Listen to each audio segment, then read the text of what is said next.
as the Ontario Crown's office decides whether to appeal the acquittal of a former military reservist who was found not guilty last month in the shooting death of Jonathan Styres. The Six Nations man's family is calling for reforms to the discriminatory justice system.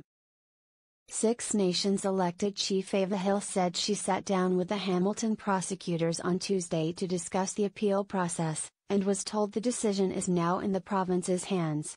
The chief also spoke with Carolyn Mulroney, the province's newly appointed Attorney General, over the phone on Monday to discuss the community's concerns about the case.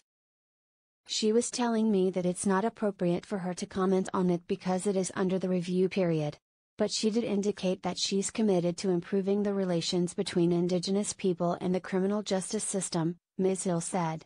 While the minister's assurances are preliminary, the chief says she is hopeful. "You've got to have hope," she said. "I just wanted to know that the issue is on her radar. And she assured me that it is."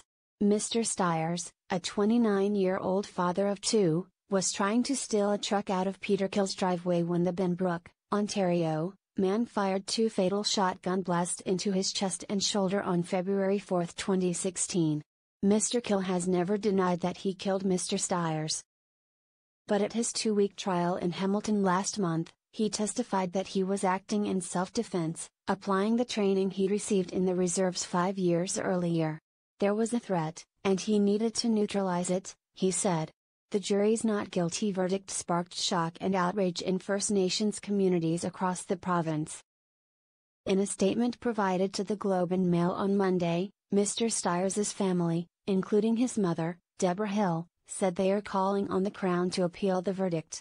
"We are in disbelief that another Canadian jury has decided that if someone is armed and scared, you are now allowed to shoot and kill Indigenous people without consequence," they said.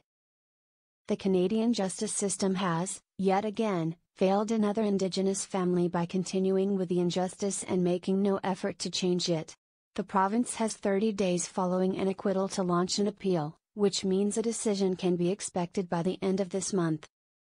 Brian Gray, a spokesman for the Ministry of the Attorney General, said the Crown's office had not yet reached a decision and that it would be inappropriate to comment in the interim.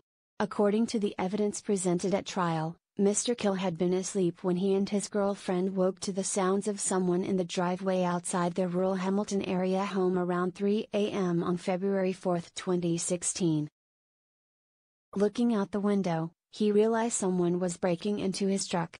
He grabbed his shotgun out of his bedroom closet, loaded it and went outside. There, he saw a man leaning into the passenger side of the pickup.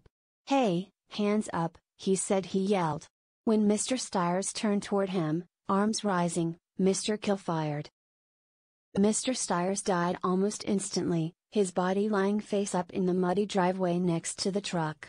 The case has been compared to the trial of Gerald Stanley, a Saskatchewan man whose acquittal in the fatal shooting of Colton Bushy, a Cree man, on his farm, sparked outrage in February. In that case, Mr. Stanley's defense team had argued that the shooting was accidental, the result of a fluke hang fire.